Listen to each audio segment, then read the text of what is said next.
Melly took Juvy and Sakchaser away, the prosecutor said in a new report. They announced it.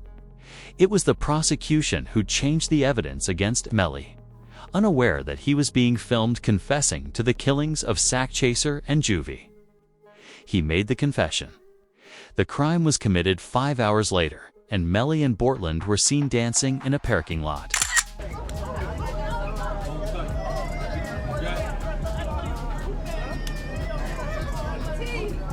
Melly still turned regardless of what happened this early morning. He's still out here being very positive. Turned still. Hey!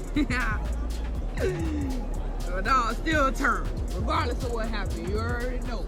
Regarding the passing of Sakchaser and Juvy, they show no sorrow. However, he was being secretly filmed once more 30 minutes prior to the murder. Before waiting for Bortland's Juvy and Sakchaser to board, Melly is seen exiting the studio and getting ready in the Jeep by sitting in the back left seat.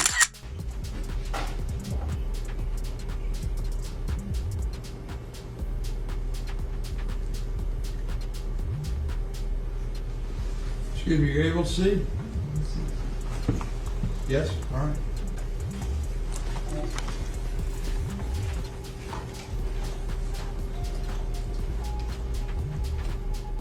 The direction of the bullets traveling from left to right in the car supports the claim that the shots originated from the back left seat where Melly was positioned. According to the official court records, even Juvy's mother confirmed that he was there. Can you state your name, your full legal name for the jury? Leon Phillips. Okay.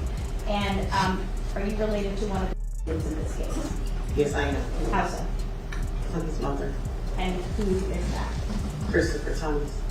Ms. Phillips, did you see who entered into the occupants who entered into that gray Jeep? Yes. Do you recognize where your son entered that gray Jeep? Yes. Which seat, if you can identify for the jury? He got in the back seat on the right hand side. Did you recognize the individual that got into the back seat on the left side, the rear driver's side? Yes. And who was that individual? Janelle. In light of Melly's imminent release, the prosecution felt that this evidence was essential. According to today's media, Melly's legal team is requesting that his trial be delayed until 2026, citing concerns about his mental and physical health. He has been in worse living conditions than inmates on death row for more than 7 years. A lot of people don't know that Melly has been behind bars for the last 7 years without being convicted. I said that this case had to go to trial. Within 6 months when I handled it 7 years ago, claimed famous attorney Bradford Cohen. No government was prepared.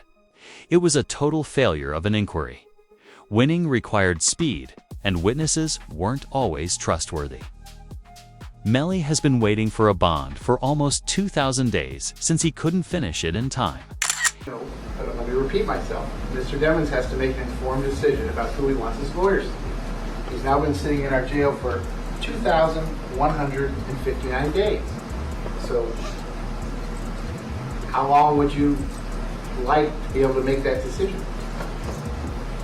I can't determine when the investigation will be over. That's up to the Broward Sheriff's Office. But I can, as I said, I'm just asking for a week. And then I'm asking for at least a day or two.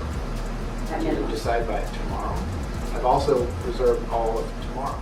In light of Melly's imminent release, the prosecution felt that this evidence was essential. According to today's media, Melly's legal team is requesting that his trial be delayed until 2026, citing concerns about his mental and physical health. He has been in worse living conditions than inmates on death row for more than 7 years. A lot of people don't know that Melly has been behind bars for the last 7 years without being convicted. I said that this case had to go to trial. Within 6 months when I handled it 7 years ago, claimed famous attorney Bradford Cohen. No government was prepared. It was a total failure of an inquiry. Winning required speed, and witnesses weren't always trustworthy. Melly has been waiting for a bond for almost 2,000 days since he couldn't finish it in time. Just still praying. I know I said I would I'll keep everybody updated with what's happening. I know right now we're waiting. So basically the judge is going to do, I guess, a written order. So we're just waiting, and that order can come any minute, or it could come tomorrow. I don't know. So we're just waiting. We're just waiting. So everybody just keep praying, keep having faith. Oh, Tessa, stop. I've been crying too. It's been a long time coming, you know. Upon the submission of a new bail package by his attorneys, you decide if it is worth his freedom.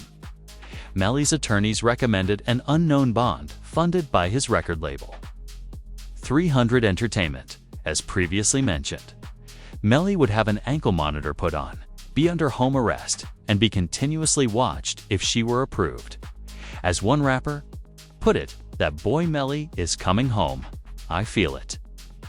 The proposal sounded so realistic.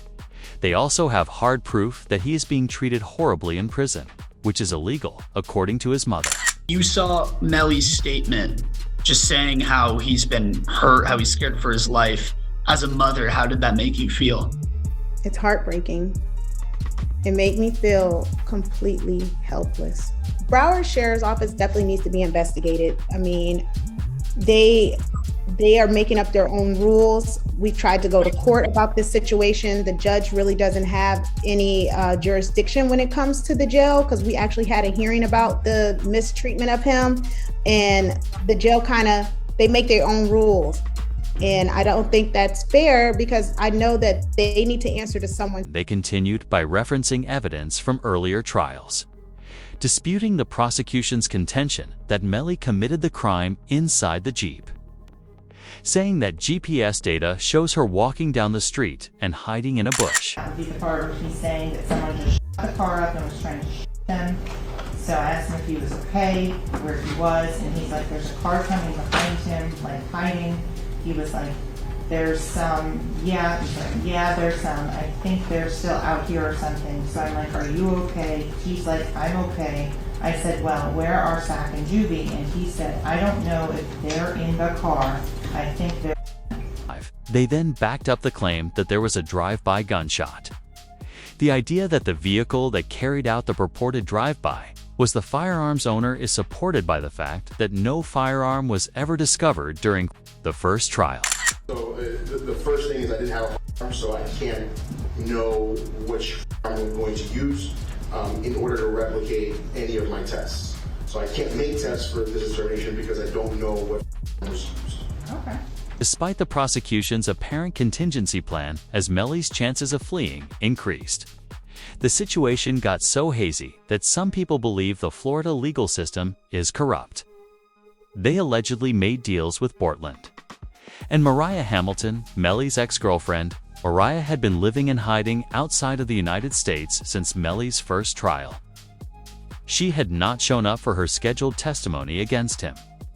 Therefore, the police sought her. Mariah Hamilton is spending her first day at the Broward County Jail. She has no arrest record until now. U.S. Border Patrol agents arrested her at Miami International Airport Monday after she arrived on an international flight. Court records show Hamilton was ordered to testify in Demon's first trial in 2023. Having made an agreement with the judge, Mariah posted on Facebook that she would be freed if she testified in Melly's upcoming trial. Thank you to my village. I love every one of you. It was God's design, not mine. According to disturbing information uncovered by detectives from her iCloud account, Melly tried to stop her from testifying, which is known as witness tampering. The charge alone might land him in prison for the rest of his life, even if he didn't remove Sakchaser and Juvy. The state filing 6 new charges against Demons and 2 others who were allegedly involved. The charges include tampering with a witness, directing the activities of a criminal, solicitation or conspiracy to commit tampering, and unlawful use of a two-way communication device. Now, a couple of those charges actually carry a life in prison sentence if there's a conviction. The jail terminated. Melly's phone privileges because he was accused of using them to influence witnesses in his case. And the tampering charge is separate from the murder case. Even his mother, Jamie King, slammed the jail in an interview for keeping him from making calls or viewing his mail. Has not been convicted of anything, and even other inmates that have been convicted or anything, they have the right to use a telephone. They have a right to just to be allowed to write letters to their loved ones, to receive their mail. They hold his mail, they don't give it to him. If it is true that Melly tampered with witnesses by using the phones, then he is not allowed to utilize any communication. The recordings are most likely with the prosecutors. This evidence must be kept for the trial since they wouldn't go that far on suspicion alone. However, Melly might be destroyed by what Portland does.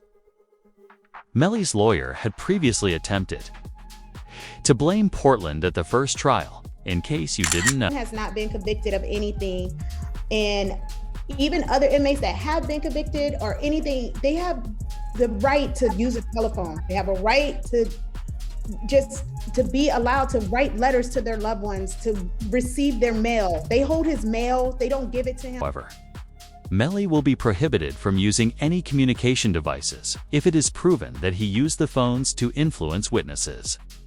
It is highly probable that the prosecution has the tapes.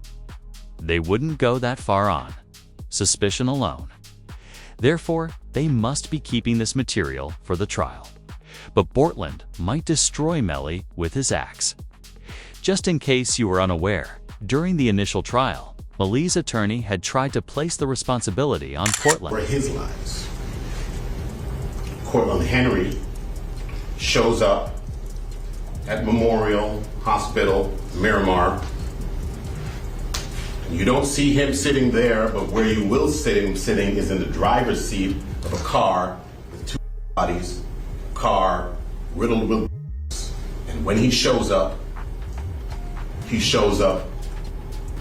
with a change of clothing, change of shirt, powder residue on his hands, evidencing that he had discharged a firearm. And he lies. He lies about where the incident occurred. He lies about how it occurred. And he lies about not having a phone.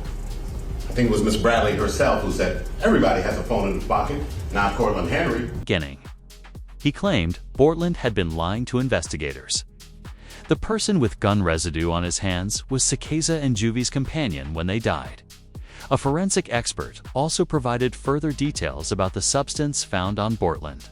So the right hand of Cortland Henry contained 0 particles characteristic of heart residue and two component particles. And the left hand contained 1 particle characteristic of heart residue and 1 2-component particle. Okay. And can you explain to us what that means? Basically, overall, there was heart residue present on the hands. Portland was not pleased that he was being ward sicker, that he was being thrown under the bus. Most likely for this reason, a story from the day Melly's mistrial was made public said that Portland tweeted a mysterious message. It said, "Mind games don't work on people like me," and then it included a handshake emoji, as if he had accepted a deal.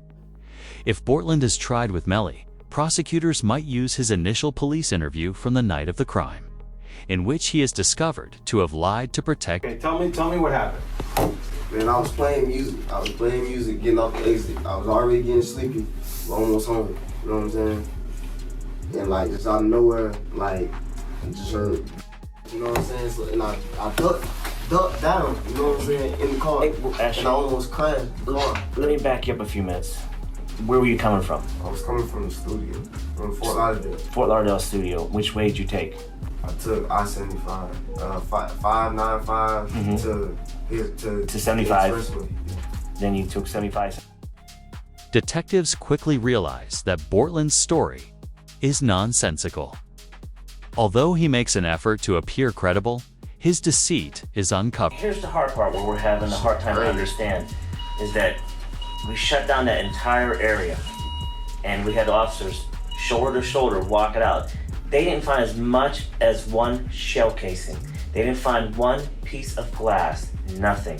Nothing to what you said adds up. And it's hard.